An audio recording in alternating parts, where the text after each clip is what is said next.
7절 말씀을 함께 묵독하겠습니다. 내가 보니 바다에서 한 짐승이 나오는데 뿔이 10이요 머리가 7이라. 그 뿔에는 10 왕관이 있고 그 머리들에는 신성 모독하는 이름들이 있더라.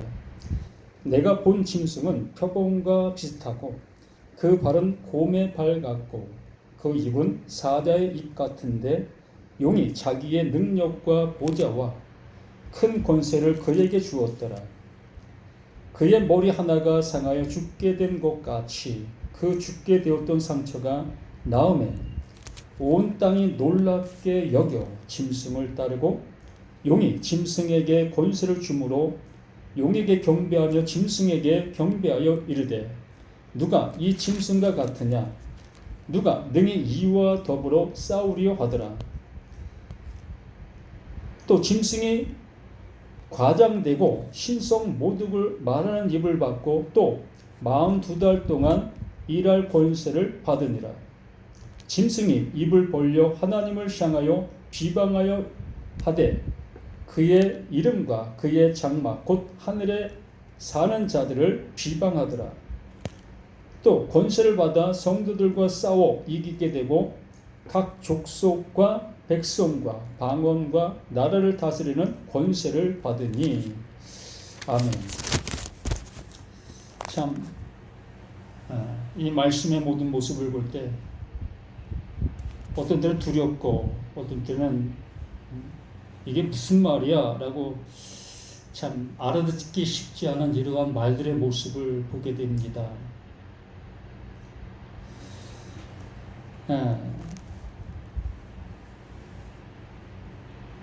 이 칼빈 장로교 창시자의 칼빈 선생님도 이 요한계시록을 이 주석을 하지를 못했다라고 얘기를 하지요. 어찌 보면 너무나 난해한 그 모습 속에서 우리 사람의 생각으로는 도저히 알아갈 수 없는 그러한 내용의 모습이다라고 여겼던 그 모습에서 그러한 결론을 내린 것이 아닌가. 또 한편에서는 이 요한계시록을 떼버리고 싶은 그러한 마음도 없지 않아 있을 겁니다. 어찌 보면 믿음의 생활의 모습에 두려움을 갖게 하고 도대체 이게 무슨 말을 하고 있는지 알 수 없는 그러한 모습이다 보니까 이 요한계시록을 첫 장부터 끝장까지 강해하는 그러한 목사님들이 많지 않지요. 그냥 어느 한 구절을 뚝 띄어서 이렇게 말하고 있습니다라는 어떠한 다른 성경에 대한 이 보충 설명, 또 어떤 때는 위협하려고 하는 그러한 말로 사용할 때가 많이 있습니다. 이 서두에 말씀을 드렸던 그 모습처럼 이 요한계시록이라는 이 제목의 모습이 말 그대로 하나님께서 그 요한에게 건네주시고 있는 말, 하나님의 이름의 사실들의 모습을 말하고 있는 것을 알 수 있는 겁니다. 그러므로 이 말씀들이 어려운 것이 아니라 우리가 이것을 받아들이지 아니하려는 그 모습으로 이 말씀을 대하기 때문에 더 어려운 것이 아닌가 싶습니다.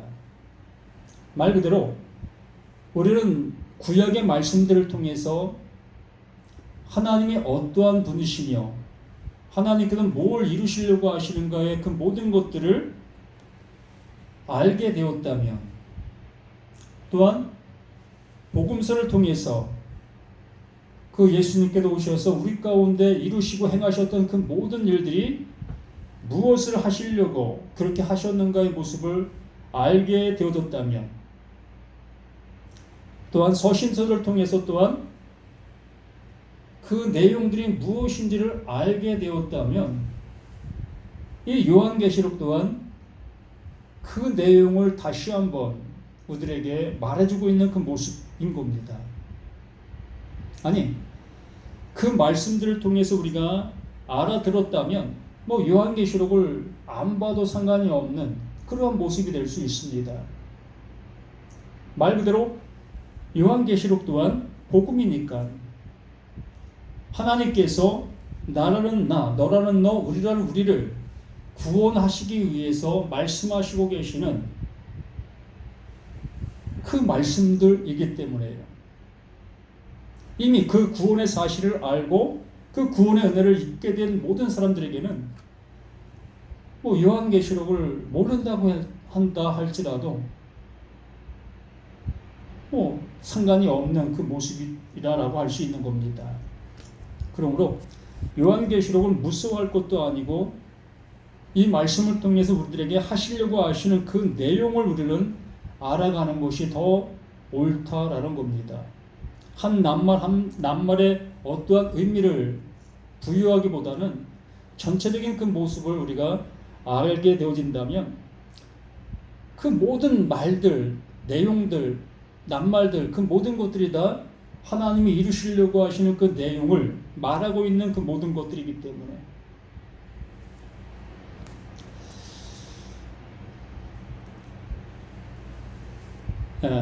우리가 12장의 말씀 우리가 보았습니다. 16절부터 다시 보면 땅이 여자를 도와 그 입을 벌려 용의 입에서 토한 강물을 삼킨다. 그 용이 토하고 있는 그 모든 것들이 무엇이었느냐라는 겁니다. 용이 무엇이라고 분명히 우리는 이 말씀을 통해서 알고 계신 분도 계시겠고 또 다른 어떠한 모습으로 알고 있는 분들도 계실 것이고, 그러나 분명히 이 용이라는 이 모습은 우리가 생각하는 어떠한 그 이상한 그러한 동물들 또한 이상한 어떠한 것들 이러한 것으로 우리가 생각하기 때문에 이 말들을 이해할 수 없고 받아들일 수 없는 그 모습인 겁니다.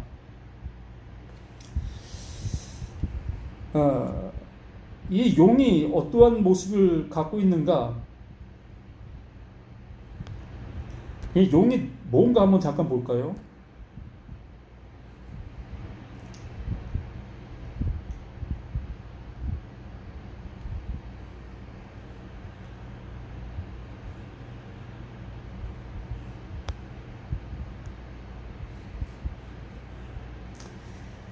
용이 그 짐승이라는 그 드래곤인데, 짐승을 이 요한계시록에서는 그 용이라는 그 표현으로 쓰고 있는 겁니다. 똑같은 거예요. 그 짐승인데 요한계시록에서는 용이라는 그 표현으로 사용하기 때문에 이거 뭐 이 요한계시록에 말하는 그 용을 우리는 달리 생각할 수밖에 없지요. 우리 개역개정 이 한글 성경에 그렇게 이 번역되어 있는 그 모습이다 보니까 어찌 보면 이 짐승 한 단계 위에 있는 어느 존재의 모습으로 얘기하고 싶어하는 그 모습에서 이걸 용으로 이렇게 표현한 모습이 아닌가 싶어요.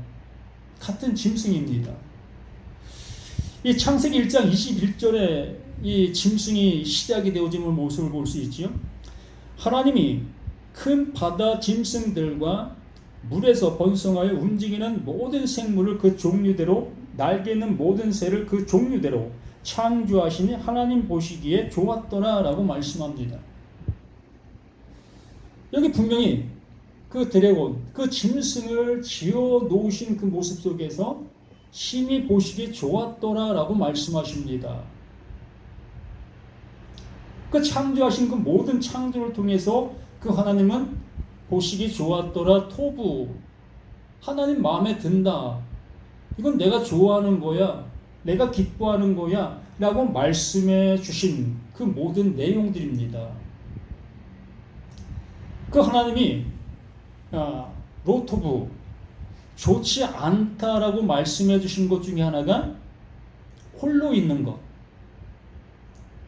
짝을 갖지 못한 그 상태를 노토부라고 말씀했어요. 그게 좋지 않은 거다.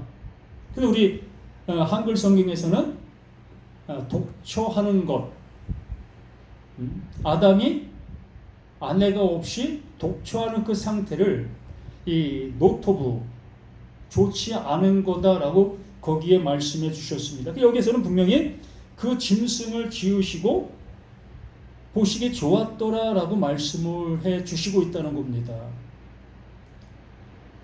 이게 무슨 얘기를 하는 것이겠습니까? 그리고 1장 24절에도 창세기 1장 24절에도 하나님이 이르시되 땅은 생물을 그 종류대로 내되 가축과 기는 것과 땅의 짐승을 종류대로 내라 하시니 그대로 되니라. 이렇게 그 짐승들이 하나님께서 이 땅에 있는 모습 속에서 그 종류대로 지으셨다는 거예요. 존재케 해주셨다는 겁니다. 그 존재케 된 그 짐승들을 통해서 그 하나님이 이루시려고 하시는 그 뜻이 존재하고 있는 그 모습인 거지요.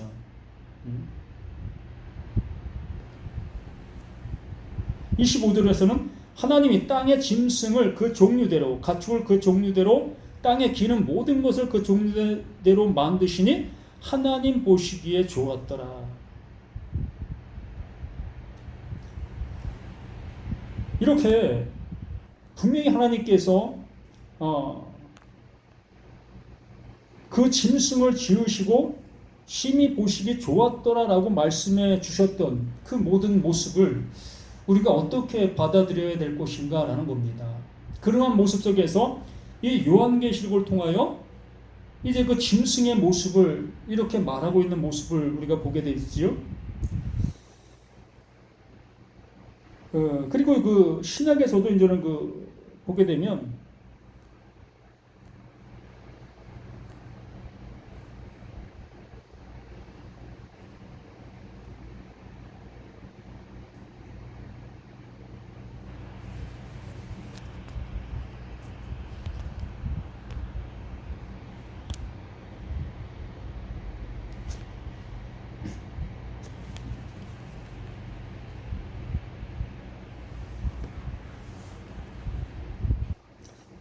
로마서 1장 23절에 이러한 말씀을 합니다.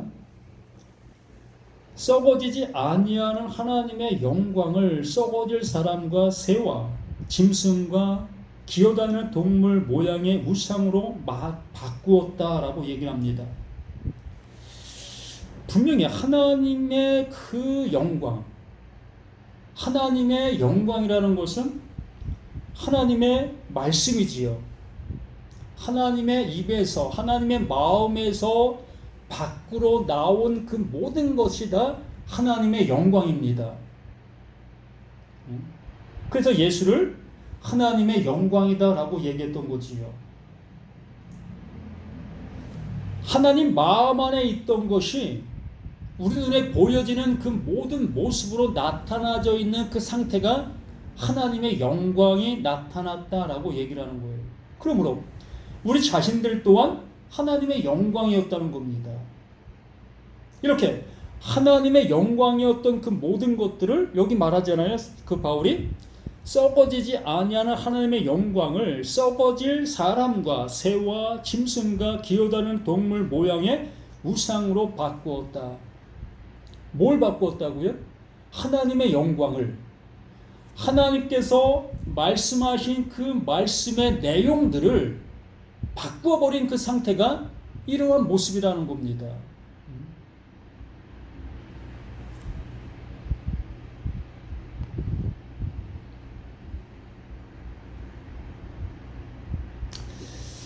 디도서 1장 12절의 말씀도 그레데인 중에 어떤 선지자가 말하되 그레데인들은 항상 거짓말쟁이며 악한 짐승이며 배만 위하는 게으름뱅이라 하니. 어떤 자가 짐승이라고요? 거짓말쟁이, 거짓말하는 자, 또 배만 위하는 자. 말 그대로 이 세상 것을 따라가고 세상 것을 위하는 그 상태가 뭐다? 그게 짐승이다라고 얘기를 하는 것이에요. 그러니까 하나님의 그 마음을 알아보지 못하고 있는 그 상태적인 그 모습이 뭐다? 그게 짐승이다라고 얘기를 하는 겁니다. 하나님께서 말씀하신 그 모든 말씀들은 하나님의 의도하신 뜻이 존재하는 거지요. 하나님의 의도하신 그 뜻이 존재하는 그 뜻을 내가 알아보지 못하게 되어지게 되면 그 말씀을 어떻게 합니까? 우리는 어떠한 모습을 만들어낼 수밖에 없지요. 그 만들어내어진 그 상태가 바로 짐승의 모습이고 용의 모습이 되어지는 거예요.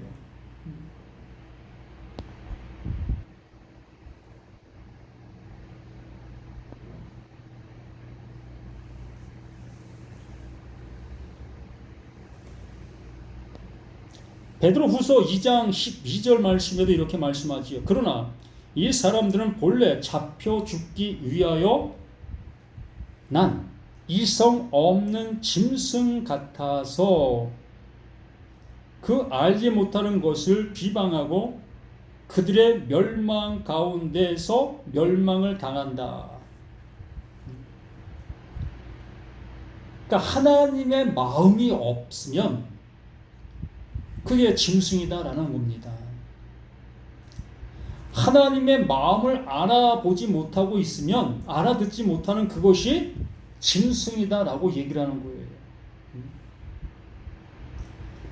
분명히 하나님께서 창세기 1장에서 각종 모든 짐승을 지었어요.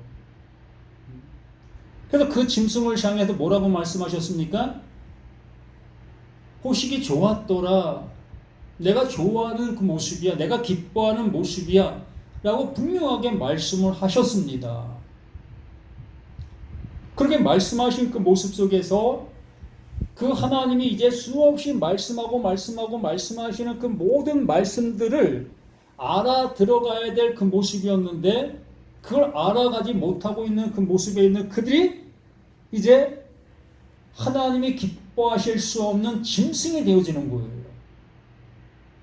그 짐승이 되어진 그들이 또 그 말을 하고 있는 그 하나님을 뭐로 만드는 겁니까? 다른 하나님으로 만드는 거지요. 내가 그 하나님의 마음을, 그 말을 알아듣지 못하게 되어지니까 그 말하고 있는 그 당사자를 다른 말 하는 존재로 내가 만들어 버리는 거예요. 다른 하나님이 존재하고 있다라는 것이 아니지요. 하나님 외에 다른 신이 존재하고 있다라고 얘기하는 것이 아닙니다. 홀로 계신 그 하나님, 창조자 되시는 그 하나님의 그 말을 내가 알아듣지 못하게 되어졌을 때에 알아듣지 못한 나로 인하여 그 말하고 있는 그 당사자를 다른 하나님으로 내가 만들어 버리는 겁니다. 이러한 상태적인 그 모습을 요한계시록을 통해서 우리에게 알려주고 있는 거예요. 너희들이 구약의 그 창세기부터 말씀하신 말씀들이며 또 그 내가 보낸 자 그 예수가 와서 수없이 기적과 이적과 말씀하고 있었던 그 모든 말씀들이며 또한 예수의 제자들 그 사도를 통해서 말씀이 증거되었던 그 말씀들 그 말씀들을 너희들이 바르게 알아들었다면 내가 더 이상 말할 이유가 없다. 그러나 너희들은 내가 말한 말, 그 사도들, 그 구약, 그 모든 것들을 바르게 알아듣지 못하게 되어짐으로 인하여 내가 이렇게 그러한 상태에 있는 그들이 이러한 모습이다 라고 알려주시고 있는 것입니다. 그러므로 복음인 거예요. 그러므로 이것을 못 알아듣게 되어지면 이게 또 비밀의 모습이 되어지는 거고요. 그러므로 그 하나님의 말씀, 그 비밀을 못 알아듣게 되어지면 그게 멸망이잖아요. 알아듣는 것이 구원이라고 하셨으니까.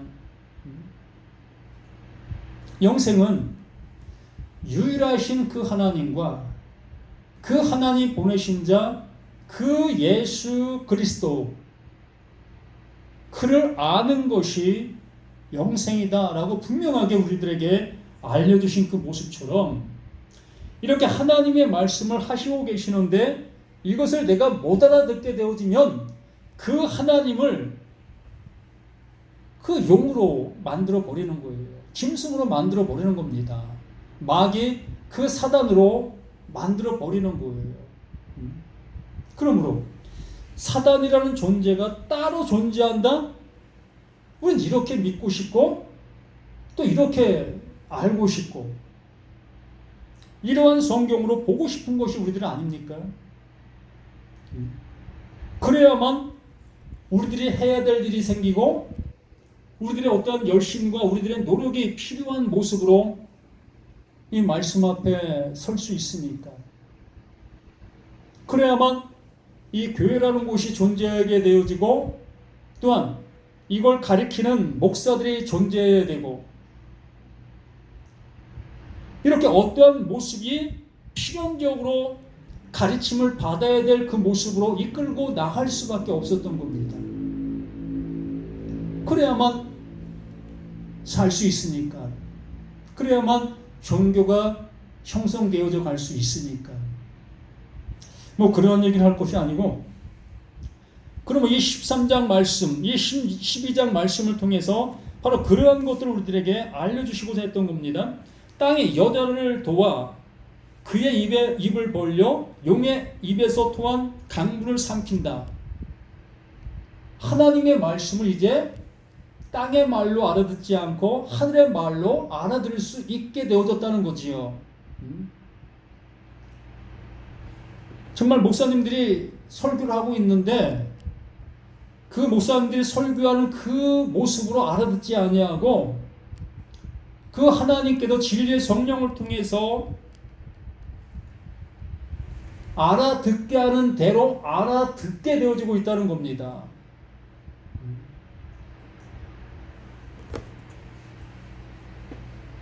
그러므로 용이 여자에게 분노하여 돌아가서 그렇게 되잖아요. 내가 알고 있는 대로 내가 아는 것을 전했을 때에 그걸 듣는 사람들이 그것을 따라가고 그것을 따라 순종하고 그것을 향해서 가야 될 그 모습인데 그것을 향해서 가지 아니하게 되어지면 어떻게 되는 겁니까? 분내게 되는 거지요. 당신들 우리 교회 나오지 마. 이런 모습이 될 수밖에 없잖아요. 감히 내가 가리키는 것대로 따라오질 않아? 참으로 참담한 모습으로 갈 수밖에 없는 거예요. 바로 용이 여자에게 분노하여 돌아가서 그 여자의 남은 자손, 그 말씀을 따라 정말 진리를 따라 가고 있는 그 모습, 하나님의 말씀을 알아듣게 되어 그 말씀 안에 살아가고 있는 그들을 이제 핍박할 수밖에 없는 겁니다. 남은 자손 곧 하나님의 계명을 지키며 예수의 증거를 가진 자들과 더불어 싸우려고 바다 모래 위에 서 있더라. 뭘 가지고? 말씀을 가지고. 정말 이러한 모든 것들이 어찌 보면 우리들이 어떠한 나도 모르는 모습들을 만들어내고 싶어하는 거예요. 이상한 세계를 만들어내서 이상한 모습으로 스토리를 이끌고 나가 그것에 따라 우리들을 이끌려고 하고 지배하려고 하고 이러한 모습으로 가려고 하는 그 모습이라는 거지요. 그렇게 되어진 그 모습의 13장이 시작이 되어지는 거지요. 내가 보니 바다에서 한 짐승이 나오는데 이 12절에 분명히 얘기했죠. 예수의 증거를 가진 자들과 더불어 싸우려고 바다 모래 위에 서 있더라. 그 말씀, 그 진리를 가진 자들과 싸우려고 이제 나오는 거예요. 무엇을 가지고? 그 말씀을 가지고. 이 용이 뭐 칼을 들고 나오겠습니까? 아니면 총을 들고 나오겠습니까? 어디에서 이 용이 나옵니까? 교회에서 나오는 거예요. 말씀이 있는 곳에서 나오는 겁니다. 뭐 절에서 용이 나오겠습니까? 말씀이 있는, 이 성경책이 있는 그곳에서 용이 나오는 거예요. 보세요. 이스라엘 백성들이 애굽에서 430년이란 긴 세월 속에서 살아왔습니다. 그러므로 그들 모두가 다 애굽화된 그 삶의 모습이지요. 그들의 사상과 그들의 모든 모습이 애굽화된 그 모습이 애굽 사람인 겁니다. 뭐 이스라엘이라는 그 명맥을 갖고 있겠지만 실질적으로는 애굽 사람이에요. 애굽 사람이었던 그들을 하나님께서 구분지어서 구별시켜서 이제 하나님의 백성으로 이끄시는 그 모습이었던 거지요. 어쨌든 이 애굽에서 이제 종살이를 그 모세를 통해서 끝마치게 되어지고 이 하나님을 이제 끝마치게 되는 거지요. 그래서 이들이 이 홍해 바다 앞에 이르게 되어지지요. 홍해 바다 앞에 이르게 되어졌을 때에 애굽에 그 마병이 몰려오게 되어지게 됐고, 그래서 이스라엘 백성들은 진퇴양난의 상태, 앞으로도 못 가고 뒤로도 못 가고, 이러한 상태에서 모세가 하나님을 향해서 기도했을 때 앞으로 가라. 그 앞이 어디였습니까? 그게 바다였던 거예요. 그 바다로 가라. 그 바다로 가면 뭐가 되는 겁니까? 죽음이지요. 어느 누가 그 바다를 들어가면서 난 살 수 있어 라고 들어가는 사람이 있겠습니까? 바로 이게 죽음이에요. 죽음으로 가는 겁니다. 그러므로 이게 뭔 얘기를 하는 거예요? 이 바다라는 곳은 정말 거기서 죽어야 될 그 모습인데 죽지 않고 살아나는 자들이 있는 거예요. 거기에서 살았다 여기고 있는 자들이 있다는 겁니다. 그게 용이에요. 보세요. 하나님께서 이 홍해를 가르시지요. 가르시면서 이스라엘 백성들을 거기를 지나가게 합니다. 말 그대로 그 물속을 지나가게 하는 거예요. 그 물속에 지나간다는 그 자체는 거기에 죽음이라는 겁니다. 그런데 그거를 따라갔던 애굽 그 군병들, 그들도 똑같이 이스라엘 백성들이 가고 있는 그 길을 가는 겁니다. 그런데 그 하나님께서는 이스라엘 백성들이 다 나온 이후에 그 물을 합치게 되어지므로 정말 그들은 다 죽음의 모습이 되었습니다. 그래서 이스라엘 백성들을 향해서 자 봐라, 너희를 쫓아오는 그들이 어떻게 됐느냐, 이걸 보여주셨던 거지요. 그게 너희 죽음이었던 거다. 이걸 알려주셨던 그 모습이었던 겁니다. 그런데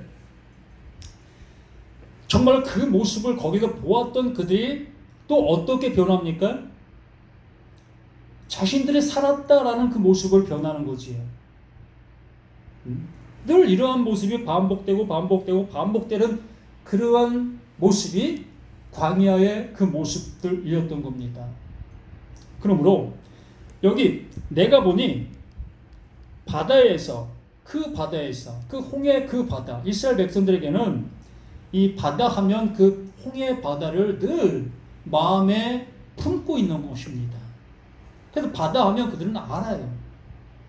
뭘 말하고 있는지를. 우리 같으면 뭐 바다 하면 뭐 동해, 서해, 남해 뭐 이러한 모습으로 생각하면서 어떤 스릴 있고 뭐 낭만이 있고 이러한 모습으로는 바다를 연상하겠지만, 그 이스라엘 백성들은 그 바다 하면 이스라엘 백성들이 거기 수장되어질 것을 그 하나님께서 지켜주신 그 바다, 하나님의 은혜가 있는 그 모습, 이렇게 그들은 생각하고 있었던 그 모습이었던 겁니다. 그러므로 내가 보니 그 바다에서 죽어야 될 그 모습인데, 여기 보니까 한 짐승이 나온다라고 얘기합니다. 그 짐승이 뭐였다고 보셨습니까? 하나님의 마음을 알아보지 못하고 있는 그 상태적인 그 상태가 짐승이라고 말씀을 드린 겁니다. 그러므로 그 바다에서 죽어야 될 그 짐승이 죽지 아니한 그 존재가 여기에 짐승으로 등장하고 있는 그 모습들인 거예요. 그러므로 그들이 행하는 그 모든 일이 뻔한 거 아니겠습니까? 그 말씀을 거역하는 그 모습, 하나님의 마음을 오히려 배반하는 그 모습들, 그 마음을 알고 있는 그들을 향해서 돌 던지는 그들의 모습으로 나타날 수밖에 없는 거예요. 그러면 그 이하의 모든 내용들이 그러한 내용으로 나타날 수밖에 없는 겁니다. 한 짐승이 나오니 뿔이 열이요 머리가 일곱이라. 뿔이 열. 무슨 얘기겠어요? 하나님이 보내신 자 그 예수 그 그리스도는 뭘로 왔습니까? 열로 왔어요. 그 열로 왔다고. 하나님의 완전한 그 은혜로 그 모습으로 우리 가운데 오신 분이 예수 그 그리스도, 바로 열로 오신 분인 겁니다. 하나님의 완전한 것으로 우리 가운데 오신 거예요. 그러면 여기 또 뭡니까? 한 짐승이 나오는데 뿔이 열이다. 완전한 짐승의 모습이라는 거지요. 완전한 짐승. 진리가 전혀 없는 그 상태. 말씀을 들어도 그 말씀을 알아듣지 못하고 있는 그 상태적인 그 모습이 이러한 모습인 겁니다. 머리가 일곱. 머리가 하나만여도 정말 그 머리로 인해서 옳은 길로 가기 힘드는데 머리가 일곱이 뭡니까? 말 그대로 악으로 그냥 똘똘 뭉쳐져 있는 그 상태, 진리로는 한 발짝도 갈 수 없는 상태, 하나님의 말씀을 하나님의 말씀으로 한 모금도 마실 수 없는 그 상태적인 그 모습이 여기에 등장하는 이 짐승의 모습인 겁니다. 정말 이 교회라는 곳이 무엇이겠습니까? 하나님의 그 마음, 그 진리만을 증거하고 외쳐야 될 곳이 이 교회, 이 강단, 이 설교 자리가 아니겠습니까? 그러나 그 진리를 모르게 되어지면 뭘 외치겠습니까?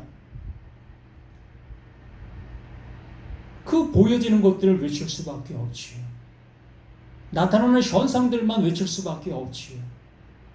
이렇게 하면 복 받습니다. 저렇게 하면 복 받습니다. 이렇게 하면 잘 되는 겁니다. 이렇게 말씀을 적용하면 이렇게 우리들에게 하나님 복 주시고 계십니다.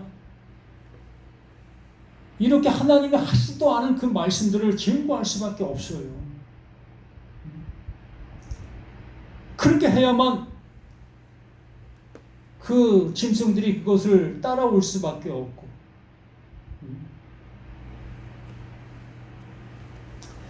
그래서 10뿔이 있고 17머리가 있는 그 짐승이 등장하게 되는 거고, 그 뿔에는 10왕관이 있고 그 머리에는 신성 모독하는 이름들이 있더라.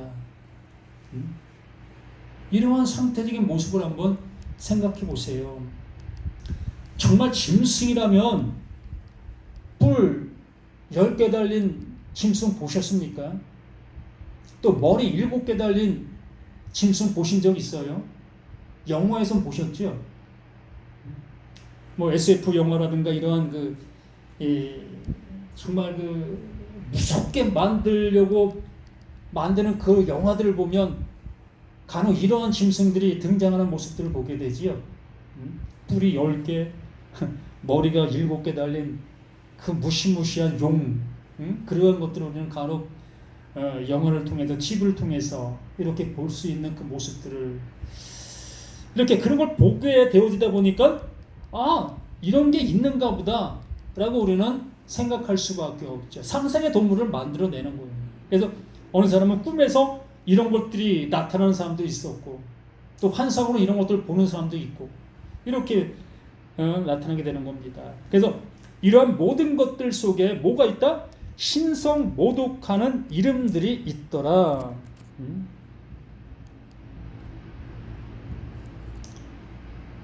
참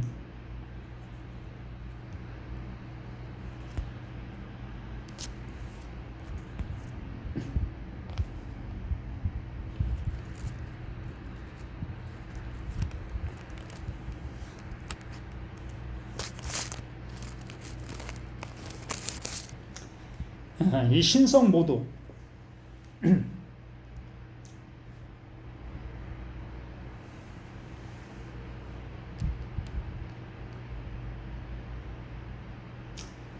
마태복음 26장 65절에 이런 말씀을 합니다.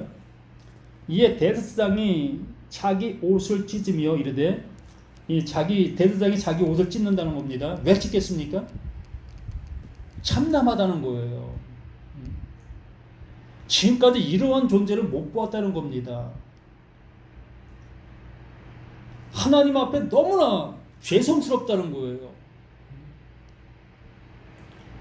그래서 이 옷을 찢는 거지요. 이에 대제사장이 자기 옷을 찢으며 이르되 그가 신성 모독하는 말을 하였으니 어찌 더 증인을 요구하리요? 보라, 너희가 지금 이 신성 모독하는 말을 들었도다. 그 예수가 뭐라고 얘기했길래 이렇게 날뛰는 그 모습이겠습니까? 하나님 앞에 그 제사장 옷을 찢고 있는 그 모습. 하나님, 저들이 정말 지금 못쓸 짓을 하고 있습니다. 하나님을 망령되이 잃고 있습니다.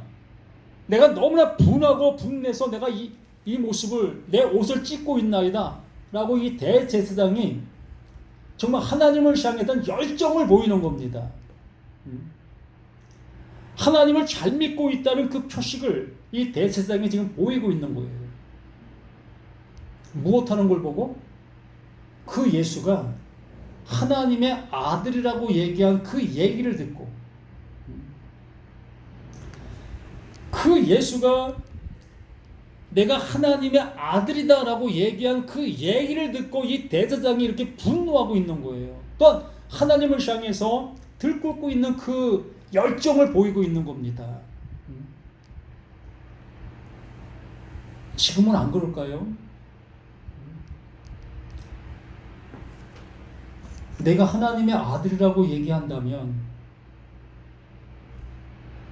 내가 지금 예수와 똑같아, 나 하나님의 진짜 아들이야 라고 이렇게 얘기한다면 이것을 듣는 목회자들이 어떻게 생각하겠습니까? 참남하다고 얘기 않겠습니까? 어찌 감히 사람이 진짜 하나님의 아들이 될 수 있어? 네가 신이란 말이야? 어찌 하나님 외에 다른 신이 존재할 수 있어? 오직 하나님만이 신이야? 이렇게 얘기하지 않겠습니까? 이 시대도 똑같아요. 그러므로 인하여 이 요한계시록에서 말하고 있는 그 짐승의 모습이 뭐 특별나서 뭐 이상한 말을 해서 이런 얘기 아니에요. 지금 대제사장이 지금 짐승의 용의 모습으로 지금 예수를 향해서 얘기하고 있는 거예요. 여기에서는 바로 대제사장이 용인 겁니다. 또 대제사장 밑에 있는 그 모든 사람들이 다 뭐다? 또 짐승이고요. 그래서 대제사장의 어떠한 이 권한을 힘입어 많은 사람들을 향해서 율법의 정죄를 하고 있었던 그 많은 서기관, 바리새인들, 또한 제사장들, 그들이 그러한 모습으로 행하고 있었던 것, 그들이 대제사장의 권세를 위임받아 그러한 일들을 행하고 있었던 겁니다. 여기에도 말하고 있잖아요. 용이 그 짐승들에게 이 권세를 주어서 그 일들을 하고 있다. 이걸 다른 어떠한 존재로 우리가 바꿔서 생각하다 보니까 나는 아닌 모습으로 나와 상관없는 모습으로 이 말씀들을 보게 되는 거지요. 그러나 아니에요. 바로 내가 용이고 내가 짐승이 될 수가 있는 거예요. 이렇게 우리가 하나님 말씀을 알아들어야만 그 용 머리가 잘려나가게 되어지고 그 짐승 머리가 잘려나가게 될 수 있는 겁니다. 무엇으로? 그 예수의 죽음과 예수의 그 말씀으로 인하여 목베임을 당할 수가 있는 거예요. 그 짐승의 목을 베는 겁니다. 예? 그 용의 목을 베는 거예요. 그래서 그 예수의 목, 그 그리스도의 목을 얹어주는 것이지요. 이게 대속인 겁니다. 이 대속의 은혜를 받지 않으면 어찌 우리가 하나님의 자녀가 하나님의 은혜를 입을 수 있겠느냐는 거예요.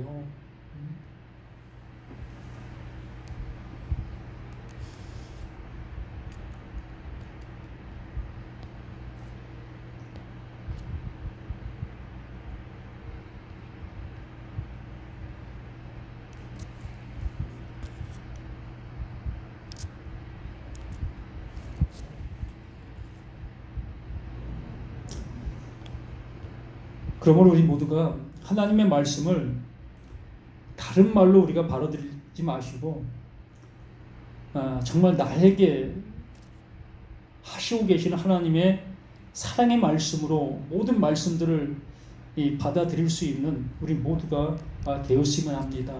그래서 신성모독이라는 것은 바로 하나님의 말씀을 바로 알아듣지 못하고 있는 그 상태적인 그 모습, 그게 신성모독이라고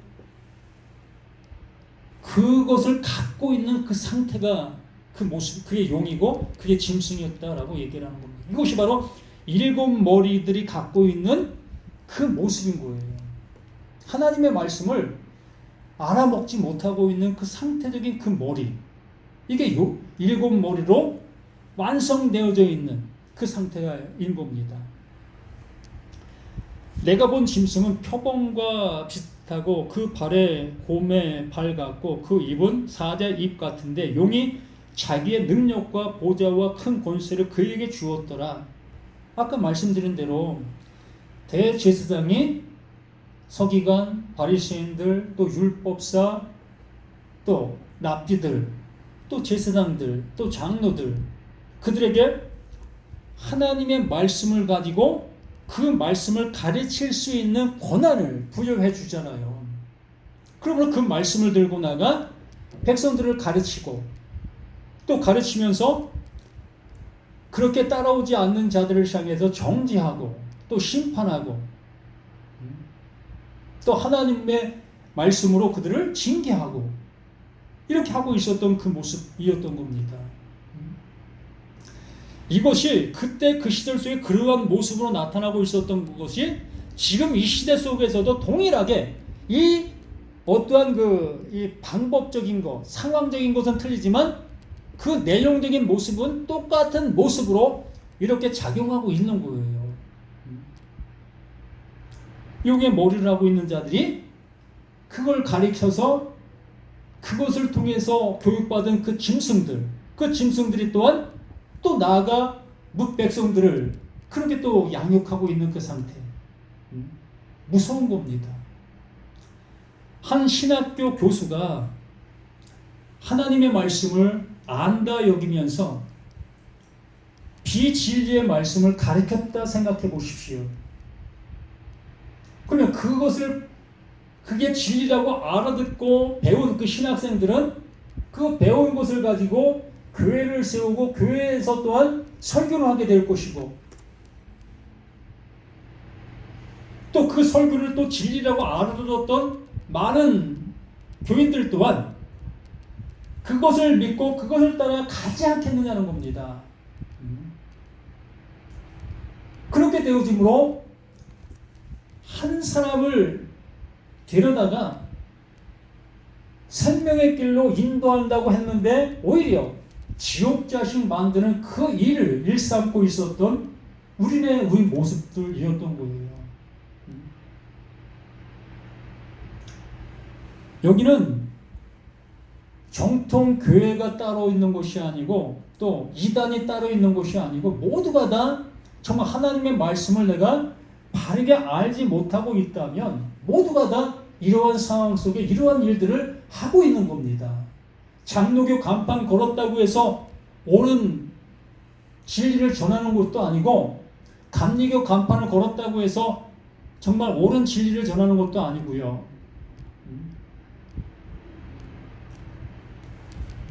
한 목자가 한 말씀을 바르게 깨닫게 되어졌을 때에 어느 누구에게 눈치 보지 않고 그 말씀을 온전히 강론하고 있는 그 모습이 크게 온전한 것을 증거하고 있는 그 모습인 겁니다.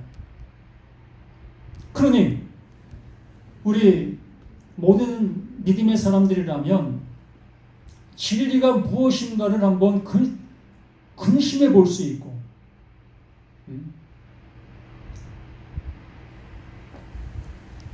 우리의 모습이 그렇게 가야 되지 않겠느냐는 거지요. 자, 오늘은 여기까지 보겠습니다.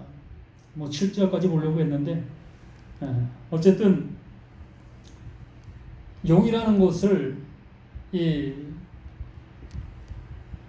창세기에서 말씀하신 그 짐승, 하나님이 지으신 그 존재, 그때 분명히 하나님은 보시기 좋았더라라고 했던 그 짐승들이었습니다.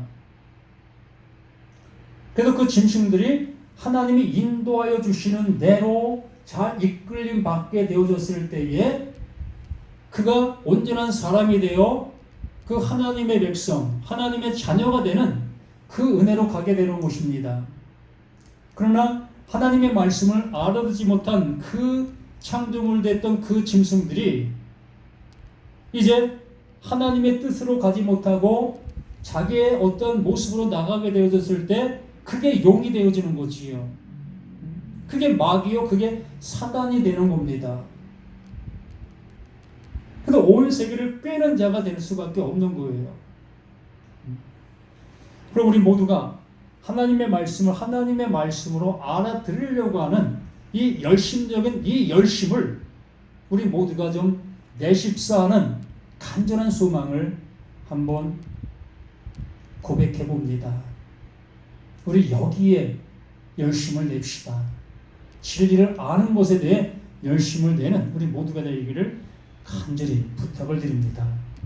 아버지 하나님, 감사드립니다. 더욱더 믿음의 충만함과 은혜의 충만함이 우리 모든 것들 속에, 모든 것 안에 온전히 새겨지는 복의 역사가 있게 하여 주시옵소서.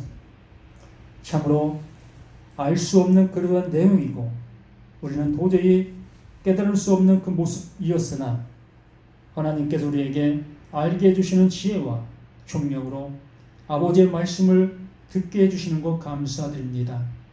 더욱더 믿음 안에서 하나님 주시는 그 은혜로 온전히 나아가는 우리 모두가 되게 도와주시기를 예수 그리스도 이름으로 간절히 기도드립니다. 아멘.